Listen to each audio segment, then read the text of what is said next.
The BBC, remember them, have reinstated the comedy series Little Britain by putting it back on their catch-up service iPlayer. How nice of them. How nice of them to grant us access to a hit comedy series that, of course, we paid for. Except that it has now been edited down for our own safety.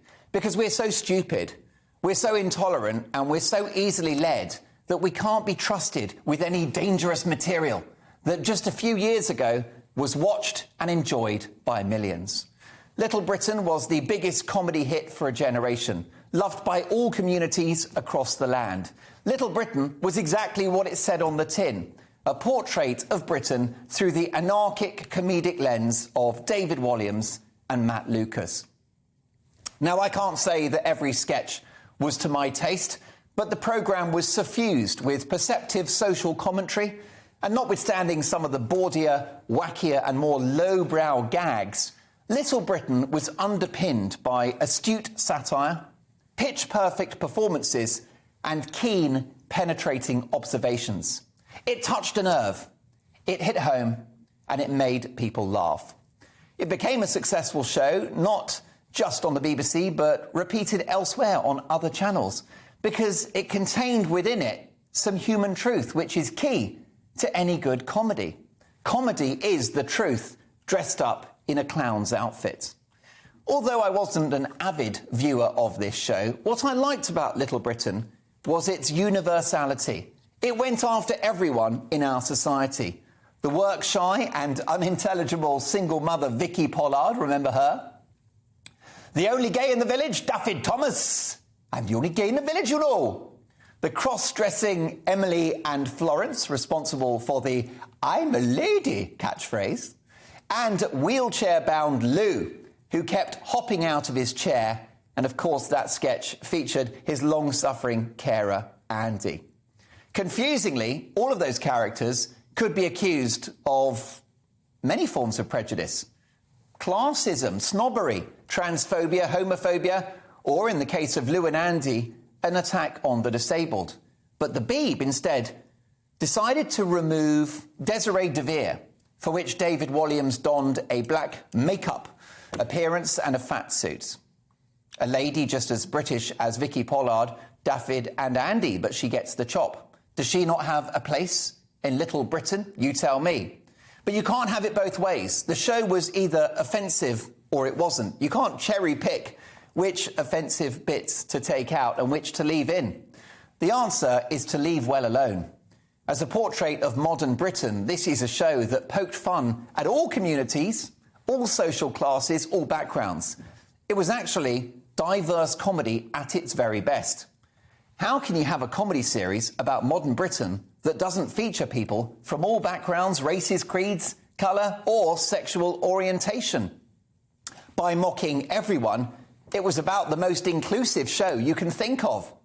Little Britain would surely have a far more serious case to answer if it had omitted any races or groups from that show. To spare any group their satirical wrath would be an act of prejudice in itself. David Walliams and Matt Lucas are a comedic double act touched with genius. Not just the writing, but their fabulous performances, becoming whoever they dress up as, just like Peter Sellers used to do, and many others too. Icons of comedy. What about the amazing Eddie Murphy, Sacha Baron Cohen? All of these people become somebody else in order to process the world that we live in and to hold a mirror up to our own lives and our own society. But the meddling BBC have now been through this archive of comedy and removed troublesome parts, so-called problematic comedy.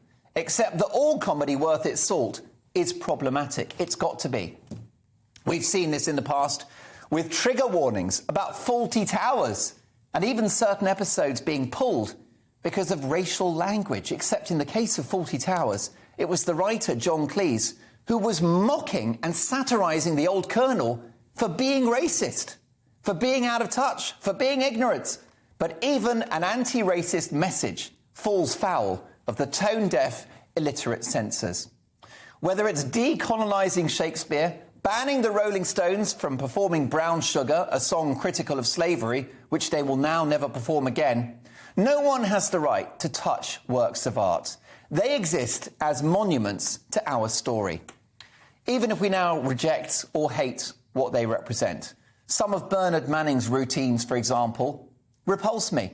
But they should sit there on YouTube as a chapter in our history to be understood.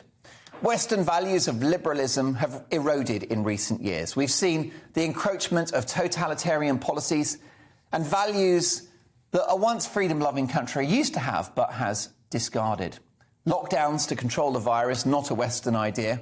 Cracking down on free speech, straight out of the Chinese Communist Party playbook. And look at the behaviour of the US tech giants and the worrying online harms bill here in the UK, which could make thinking the wrong things a hate crime. The hypocrisy, of course, is spectacular. Vladimir Putin and the Taliban are on Twitter, but Donald Trump is not. Go figure. If the BBC is willing to adulterate some of its greatest work because of modern sensibilities, what's next? The day irony died was a month ago when the University of Northampton placed a trigger warning on George Orwell's 1984, saying it contains explicit material which some may find offensive and upsetting. The book is a dystopian social science fiction novel which gave birth to popular phrases such as Big Brother and Thought Police. And now it's got a warning about safety. Art reflecting life, you couldn't make it up.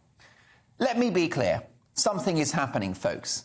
The state and its institutions, fueled and supercharged by the pandemic, are performing a land grab of our economy, our language, our history, our thought processes, our education and our lives.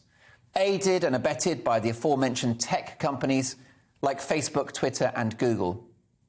Now, of course, times change, and comedy changes with the times. I'm not sure you would make Little Britain now. Fair enough.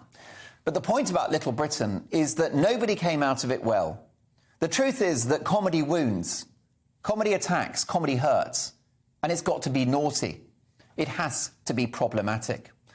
Extreme political correctness will always be the death of comedy, because humour always requires a target and a victim. And it contains searing truths that will always make people uncomfortable. That's its job. The increasingly censorious atmosphere of this modern world, where people are afraid not just to make a joke on TV, but even in real life, in the office or at a dinner party or on the bus, this does us no favours at all. A college lecturer almost lost his job when joking in a shopping centre lift that he'd like to get out at the lingerie department. He almost lost his job for making a joke. Well, in my view, all of this is knickers. Comedy is a bellwether, a litmus test for a free society, for freedom of speech, and more importantly, for freedom of thought. Whilst I didn't like his joke, I defend Jimmy Carr's right to do his horrible, deeply offensive gag about the Second World War. Or the comic who dropped me a C-bomb last week. Good luck to them. If the politically correct zealots have their way, they will kill comedy altogether. Let's be honest, given so much of the drab right-on stuff that we're currently seeing on TV, it's already heading that way. Comedy, folks, is another hill to die on, and the definition of a self-aware society which can laugh at itself. Comedy, unfiltered, uncensored and unedited, gives us the chance to reflect, learn and, of course, laugh. The alternative is a joyless dystopia where we can't laugh at anything. Go woke? No joke.